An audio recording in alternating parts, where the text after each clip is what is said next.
Իմ այլ նաև նուտրիսիոնների աշխատակիցներն են բողոքի ակցիա անում, տարբեր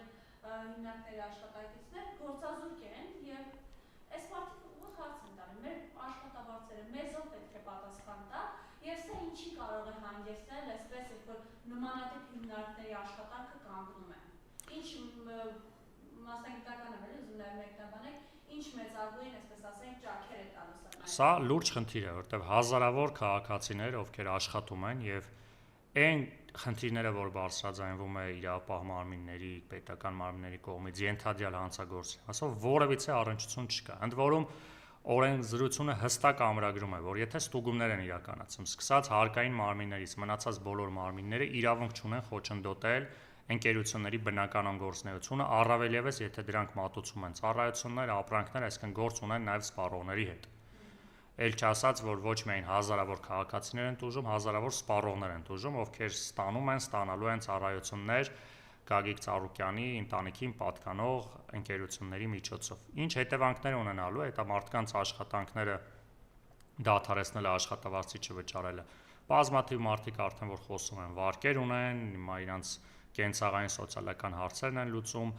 այդ ընկերությունները բազմաթիվ գործընկերներ ունեն, որոնց հետ աշխատում են, որոնք ինչ-որ ապրանքներ, նյութեր, ծառայություններ են մատուցում, տնտեսության շղթայի մեջ լուրջ խնդիր է լինում, ել չասած, ասենք նույն արտահանման մասով։ Հիմա եթե արտահանման մասով խոչընդոտում ենք, վաղը մյուս օր այդ արտահանման տեղը այլ երկրի խմիչքներ, այլ երկրի ապրանքներ են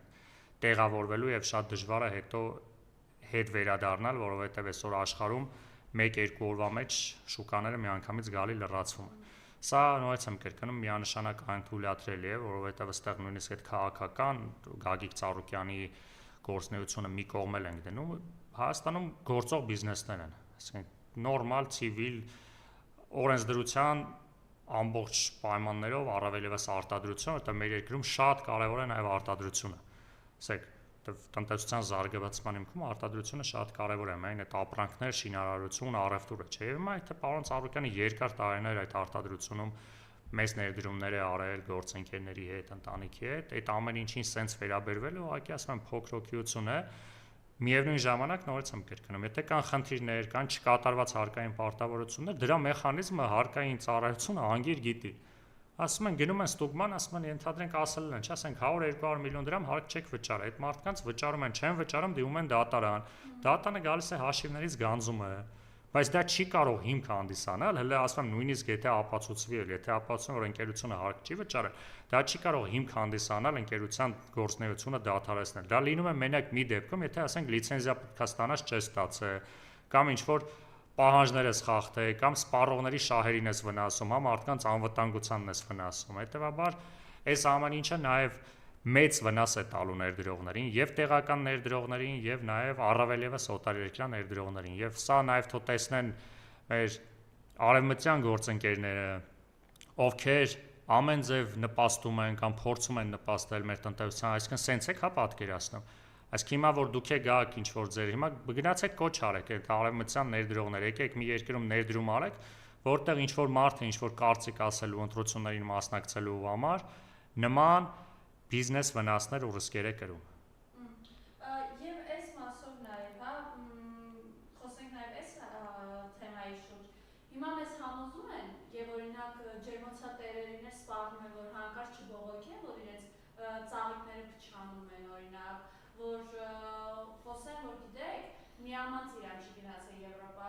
տոննաներով տանում են, այնտեղ մի աշխատակազմի ղեկավարը, թե չէ, աշխատակազմի ղեկավար չի, Տարոն Չախյան անունով մեկն եկա, հմեկի եթերում հայտարարում է, վախենամ են տիպի արդեն հասնեն արտահանման չափաբաժինները, Հայաստանում Ծիրանի սպառման խնդիր, Ծիրան չունենեն որոնտերի։ Խնդրեմ այս մասով, որ շուկան փակվել է մասնավորապես ռուսական շուկան, ինչի է հանգեցնում։ Նու այս մարդիկ դե տես տնտեսագիտական են զրոյական նույնիսկ գիտելիքներ չունեն, ասենք անիմաստ է այս մարդկանց մեկնաբանելը, ես հիմա որ գային, ասենք նույն մեր ֆակուլտետում ուսանող լինեն, երևի տենց առաջի կուրսի առաջի ամսից միանշանակ դուրս կմնային, հա։ Հիմա սրա պարզ դրսևորում որ շատ բարդ տնտեսագիտական լեզվով չասեմ, ոնց է արտահայտվում, հա, եթե ապրանքների քանակը շատանում է, գինը նվազում է։ Այսինքն հիմա երբ որ մենք ականատես ենք լինում խանութներում, այդ շուկաներում, ապրանքների գյուղմթերքի, հա, հիմա ասենք նույն լոլիկը, մնացած ապրանքները տեսնում ենք, որ նախորդ տարվա համեմատ գները մի քանի անգամ նվազել են։ Դա ինչի մասին է խոսում, որ ապրանքները շատ են, Հայաստանում չեն կարողանում վաճառել, որտեղ այդքան սպառում չկա Հայաստանում, չէ՞։ Հիմա ինչքան էլ գինի իջնի, եթե ընտանիքը ասենք առնում է 1 կիլոգրամ պամիդոր, եթե գինը դառնա 50 դրամ, օրական 20 կիլոգրամ պամիդոր չեն սպառելու։ Հետևաբար ստիպված գինը նվազում է։ Այսինքն նույն պամիդորի գինը մնացած գյուղմթերքների գները այնքան են նվազել, որ սա ինչի մասն է խոսում, որ այդ ապրանքները չեն սպառվում։ Այսինքն արտահանում տեղի չի ունենում։ Հիմա PR-ի համար ինչ են իրականացնում, տենց մի արկղ, երկու արկղ, հնարավոր է մի բեռնատար մեքենա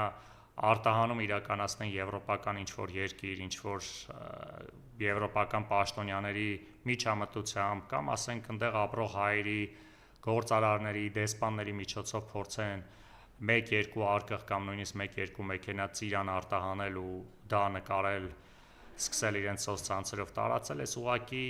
չգիտեմ, անմեղսունակությունից բացի ուրիշ տրամաբանություն չկա, որովհետև այն ինչ որ տեղի է ունենում, ակնհայտ է, որ լուրջ խնդիրներ է առաջանում, ընդ որում նախորդ հարցի պատասխանելուց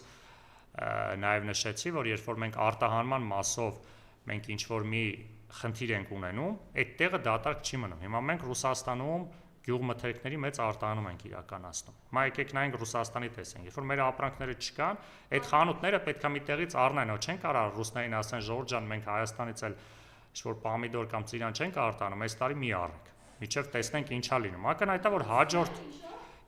հաջորդ օրը ադրբեջանական կամ միջինասիական, թուրքական ապրանքները հայտնվելու են ռուսական շուկայում, եւ եթե մի օր հայ-ռուսական հարաբերությունները կարգավորվի, այս ապրանքների արտահանումը բացվի, այդ մենք չենք կարողանալու, որովհետեւ հիմա մենք պիտի գնանք այդ ադրբեջանական, թուրքական կամ այլ երկրների արտադրանքի հետ մրցենք։ Իրանք արդեն տեղավորվել են։ Հիմա էլ չի ստացվելու։ Նույնիսկ եթե այսքան այս իշխանությունները դա չեն հասկանում, որ այս խնդիրը, եթե այս տարի չլուծվեց, արդեն հաջորդ տարի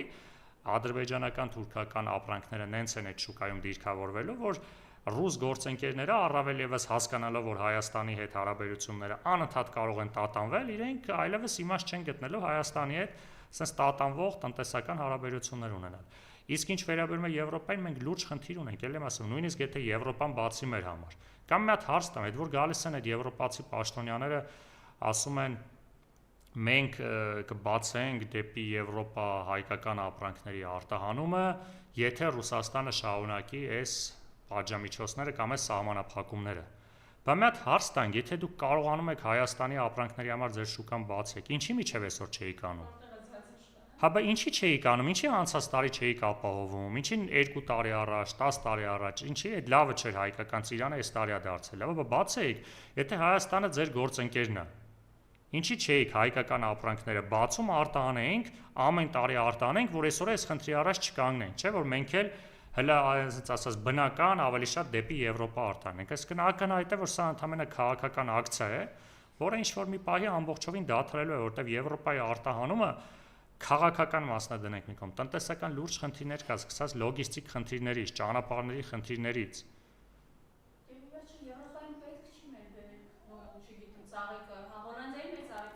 Եվ այո, եվրոպական շուկան ինչքան էլ մեծ լինի, եվրոպական շուկան նախ այդքան հեշտ չի, ասենք այսօր ինքն իր գյուղատնտեսությունն ունի զարգացած, որը Հայաստանից բազմաթիվ անգամ զարգացած է, որակապես տեխնոլոգիաներով եւ այդ տեսանկյունից հայկական ապրանքների արտահանումը բավականին լուրջ խնդիրների առջև է կանգնելու։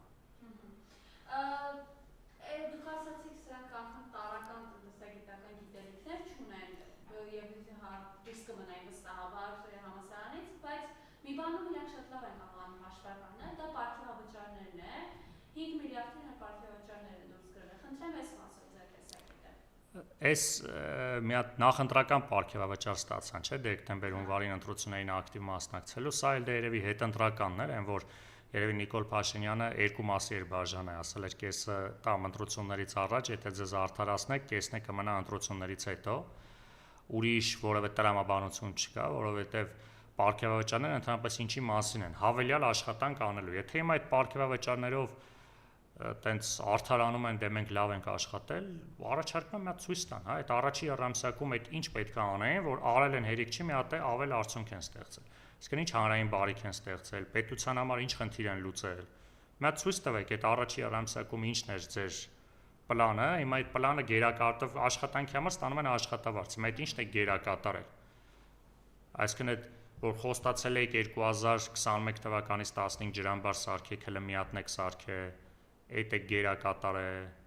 Աջակնեկի մեծ Հա, այդ որն է գերակատարը, թե որ ասենք այս 4 տարի է այն Ծիծեռնակաբերդի 200 մետր ճանապարհը չեք կարողանում սարքել, Կիևյան կամուրջը փակելուց ավելի խայտարակ վիճակի եք ասել, այդ ի՞նչն են գերակատարել, էլի։ Իսկն 26 թվականի խոստումների մասին չեմ, 21 թվականին 5 տեխնոպարկ պետքա սարքեին ամբողջ երկրով մեկ, ոչ մի հատ չեն սարքել։ Իսկն այդ ամեն ինչը գրած է, չէ՞, մարդկանց ոչ թե պետքա պարգևավճար տալ, ընդհանրապես աշխատանքից ազատել, որ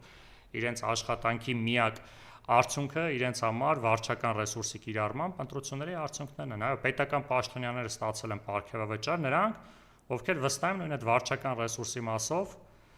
գերակատարել են պլանը։ Եթե հիմա հաջողվի տեսնենք ինչ որ ձևով հասկանանք ով ինչքան պարգևավճար է ստացել, ես վստահ եմ, որ այդ պարգևավճարների